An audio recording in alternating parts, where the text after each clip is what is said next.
నమస్తే అంటే కేవలం గ్రీటింగ్స్ అనుకుంటున్నారా? అసలు మీనింగ్ మీ లైఫ్ యాటిట్యూడ్ ని మార్చేస్తుంది. అస్మద్ గురుభ్యో నమః. నమస్తే. మనం రోజు నమస్కారం చేస్తాము, కానీ నమస్కారం వెనక దాగి ఉన్న మీనింగ్ ఏమిటంటారు? ఈ వీడియోలో చూద్దాము. ఇది ఒక పాత మాట కాదు, ఇది లైఫ్ హ్యాక్. నమస్కారం అనేది హలో కాదు, హాయ్ కాదు, ఇది ఒక మైండ్ సెట్ స్విచ్.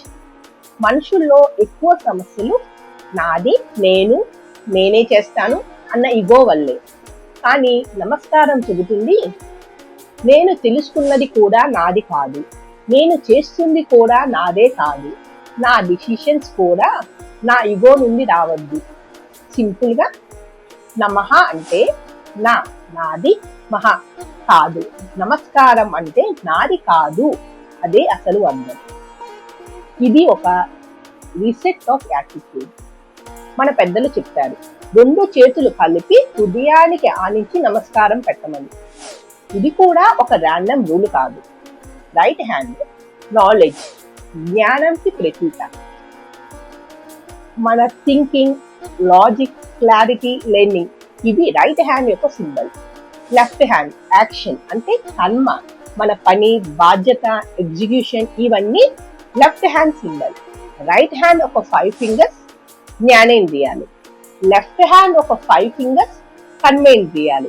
అందువల్ల 2 చేతులు కలిసే మధ్య బిందువు మనస్సు. అంటే ఏమిటి? నా జ్ఞానం, నా కర్మ, నా మనస్సు 3 కూడా నాది కాదు. ఇది భగవంతుని యందు సమర్పణ. Simply ego of self awareness on. ఇది మెడిటేషన్ లాంటి గెస్చర్.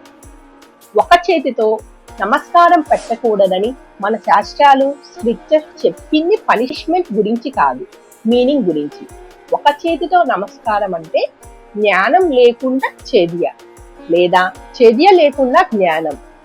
అంటే అప్పుడు అవేవి సంపూర్ణం కావు అని.